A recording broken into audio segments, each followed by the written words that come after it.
guys, it's Celestia, and after way too long spent on the internet, I have seen a lot of videos, posts, and threads about the world's most unpopular art opinions. And they're fun, they're entertaining, the vast majority of them have earned a chuckle and a nod of sympathetic agreement, but I don't think I've seen any in all my years that are actually unpopular. I completely agree that tracing isn't a bad thing when done right, and using references actually isn't cheating, and anime art is real art. But the only people who really think those opinions are unpopular are the out-of-touch middle school art teachers who think the pinnacle of creativity and refined artistic expression is a still life painting of an apple. They're not exactly hot takes. And in fairness, my own are probably lukewarm at best. You probably won't leave this video so deeply enraged by my outrageous opinions that your only recourse is to come steal all my Pokemon cards or burn my house down. But if nothing else, I do think they're legitimately unpopular, and you'll probably disagree with at least a few of them. So my goal is to earn this video's title of the actually unpopular art opinions that I've been lamenting the absence of by sharing them. They've certainly been poorly received when I've shared them before, and that gives me hope. But before I earn what I can only hope will be your mild irritation with my unpopular art opinions, let's talk about one that isn't.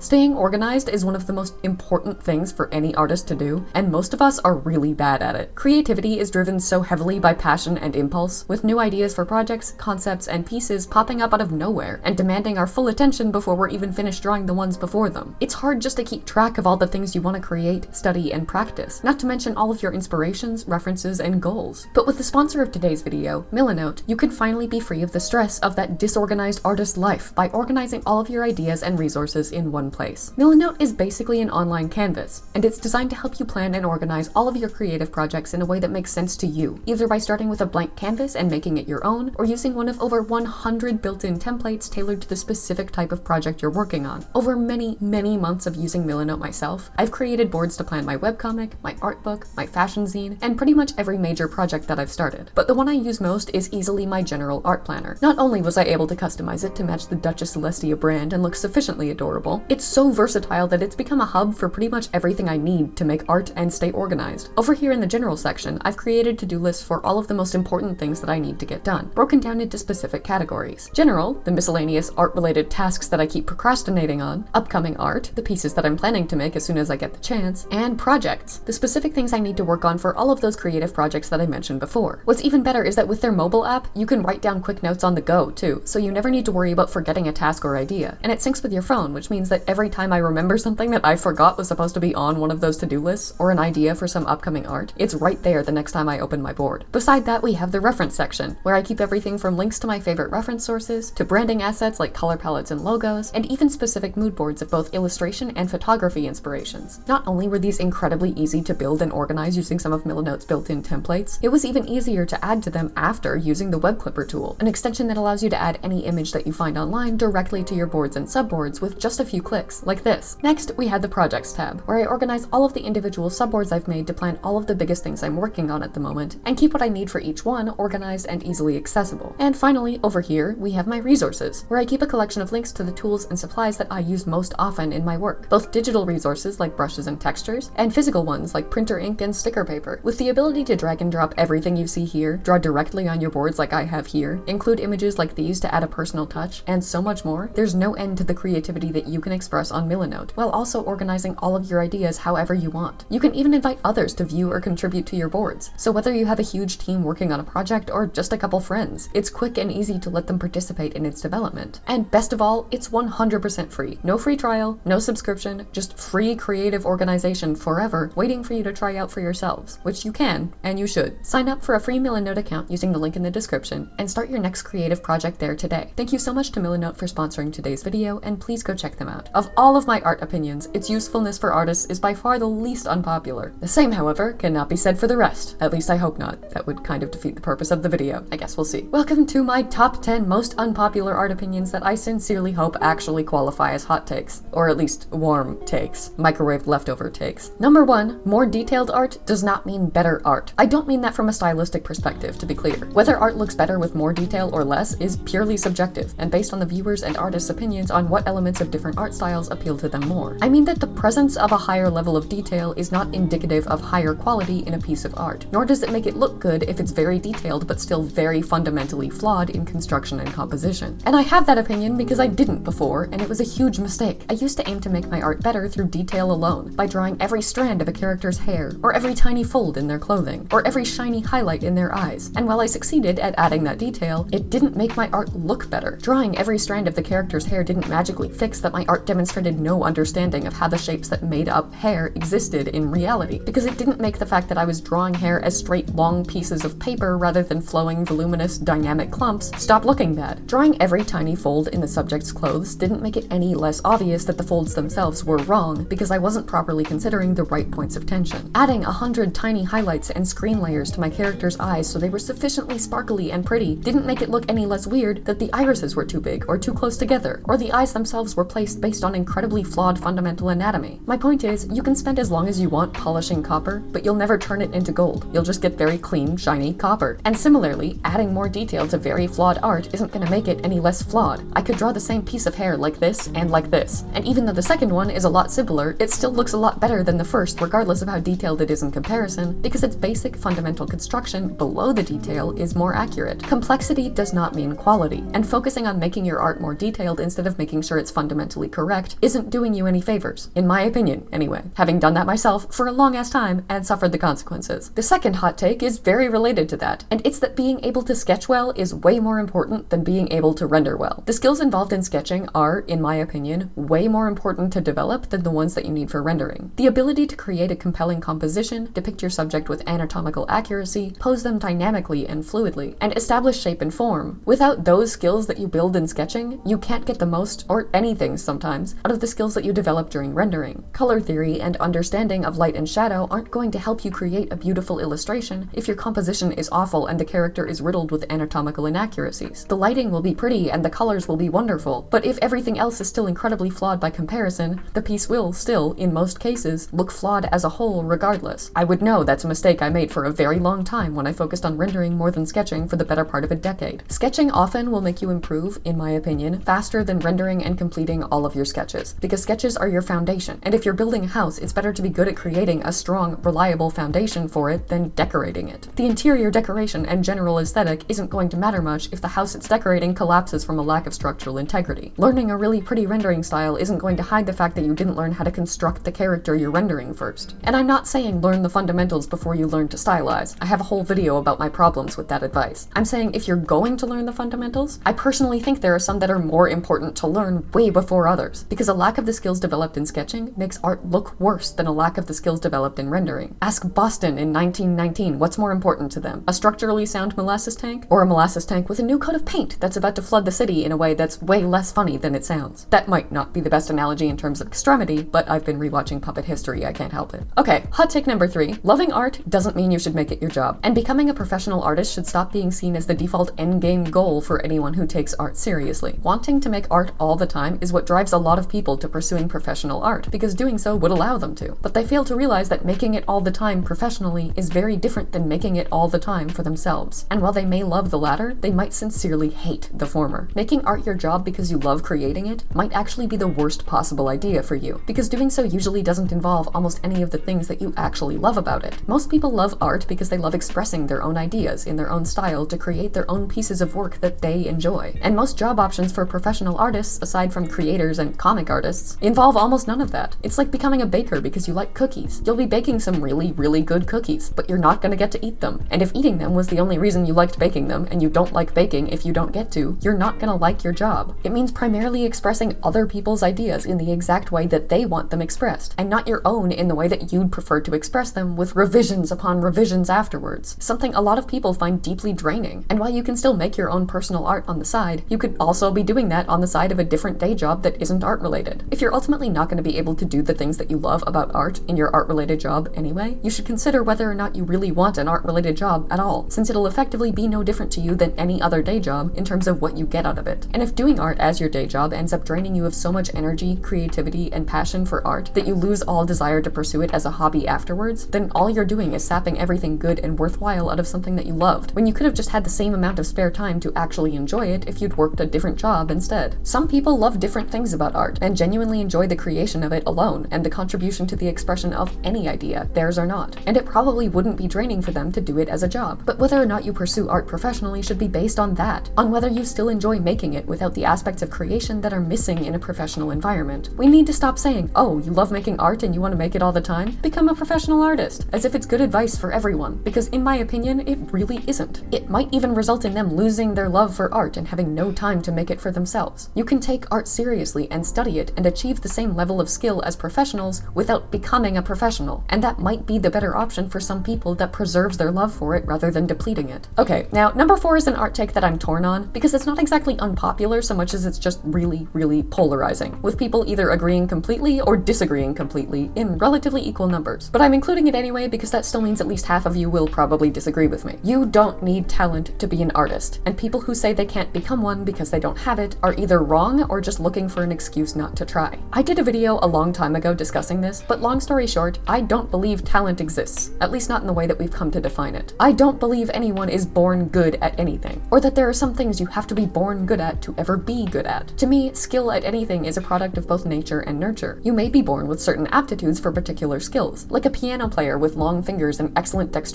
and reflexes that is physiologically well suited for that instrument, and that can give you an advantage to some degree over people who aren't. Similarly, you can be raised in an environment that encourages or necessitates the development of certain skills and interests more than others, like a doctor born into a family of doctors that was raised with resources tailored to that particular career path and surrounded by active mentorship from those already on it, therefore having an advantage over people who were raised without the same privileges or constant guidance. But in both cases, be it a result of nature or nurture, having an advantage over those without it is the closest we can get to being born with talent. And in neither case is talent actually what it is. It's just a slight aptitude, in my opinion. And people without those advantages are capable of the same things. It just might be harder for them to varying degrees, but not impossible. And people who say they could never be an artist because they just don't have the talent, or praise artists on the basis that they're just so innately talented that that's why they're good, drive me insane. Whether they had an inherent natural advantage or not, good artists are good because they studied and worked hard to be, not because they were just born with that vision and ability. And saying that they were and that it all just came naturally to them, like it can't for you, is both needlessly limiting to yourself and outright insulting to them and the hard work that they actually put in to get where they are. Good artists are good because they're skilled, not because they're talented. And you can be good without talent, just like you can be bad with it, without study and hard work to drive your improvement. A lot of people argue that having a good visual memory and being able to visualize things clearly in your head is artistic talent, that some people have and some don't. But there are so many exceptional artists with aphantasia that can't and still create beautiful work. So if that's all talent really is, that's just more proof that you don't need it to be good. Alright, unpopular art opinion number 5. Aspiring artist is a shitty term that we need to stop using. If you make art regularly and are passionate enough about it to aspire to be an artist, you're an artist. Knitters call themselves knitters whether they've been doing it for a few months or a few decades. And that's the same for most crafts and hobbies. But for some reason, with art, there's this unspoken rule that to be allowed to call yourself an artist, you have to have a certain level of experience. And until you have, aspiring artist is the only title you're qualified to have. The number of people who say they want to be an artist or are aspiring artists while they're already creating art regularly makes me genuinely sad, especially as someone who used to do exactly that. Artist is a term that expresses something you do and a part of your identity, and you don't have to have a certain level of skill at it to earn the right to use it. I'm not saying it's wrong to acknowledge the difference of skill between artists. Calling yourself a beginner artist is perfectly fine. It's just an objective acknowledgement of your skill level at art, and acknowledging a lack of skill at something is important and valuable so long as you don't take that lack of skill to mean that you're not worthy of the title at all. Whether or not you should be able to call yourself an artist should be defined by how often you make art and how seriously you take it, in my opinion, and not by how good you are at it. This whole needing to earn the title of artist is also really alienating to artists who don't care about improvement and just want to draw for fun, trivializing what they create as inadequate because it's not of a high enough quality when they don't even care about that quality themselves, and just want to enjoy its creation, because it basically tells them they're not allowed to be considered artists if they don't meet a level of skill that they're not even aiming for. And I know it's a super nitpicky pet peeve that no one else will care about because it's really just not significant at all, but the term aspiring artist just gives me such unnecessarily gatekeepy, pretentious vibes, and it pisses me off that some people feel like they have to use it just because they're beginners. Anyway, on to hot take number 6. Being really good at realism doesn't mean being a really good artist overall, and the fact that it's viewed as the most respected, valuable style of art because of the idea that you have to be an amazing artist to make it is the bane of my existence. Realism and stylization both require the same foundational, fundamental skills, but each requires you to build different skills individually to execute them well, respectively. Whether one set of skills is more difficult to develop than the other is a matter of opinion. Some feel that because the techniques required of realism are more complex, they're more difficult and therefore more impressive than those required of stylization. But that just isn't true for everyone. I have a whole video about how whether realism or stylization is harder for you depends much more on who you are than your skill as an artist. It's linked in the iCard above. But I stand firmly by my stance that one is not objectively harder, and yet realism is treated like it is objectively harder and therefore vastly more impressive impressive when done well than stylization, and that bugs me. I'm really good at realism, and I monumentally suck at stylization. It's easier for me to create an almost photorealistic traditional painting regardless of the complexity of the techniques involved than it is for me to get the anatomy of an anime-style face right, or give enough personality to any stylistic choices I make. You could look at my traditional, realism-based paintings and judge that I'm a good artist, and look at my digital, anime-style work and think I'm mediocre at best, because being good at realism doesn't always make you a good artist. It makes you good at realism. And you can be good at both, and both are important and valuable, but one is treated as if it's vastly superior to and more impressive than the other, and it completely devalues the skills required of stylization while glorifying those required of realism, in my opinion. Take a shot every time I say that this video. Don't, actually. Okay, art hot take number 7. I don't have time to learn to draw is almost always a bad, lazy excuse to justify not having the diligence and willpower to try. If you're so busy or in such an unstable situation that you don't even have a few free minutes to enjoy any hobbies, I completely understand, and I've been there. I don't mean you, and I completely acknowledge that you really don't have that time, and sympathize with how much that sucks. Same goes for people with mental or physical illnesses preventing them from using any free time for anything but necessary rest and recovery. But the majority of time I hear people say this, they're people who do have that free time and choose to spend it on something easier instead. If you have time to scroll TikTok, play a video game, read a book, or watch a movie, you have time to learn to draw. You're just choosing not to because you'd rather do one of those other things. We all have limited free time, and we all have to choose between a lot of different ways that we could spend it, even if we'd like to spend it on all of them equally and just don't have that luxury. If you have free time that you're choosing to spend on any form of leisure, and you have the freedom to choose to spend it on something else instead, your decision not to choose to spend it learning to draw does not mean you don't have the time to. It means you don't have the discipline or desire to sacrifice time spent enjoying an easier hobby to do so.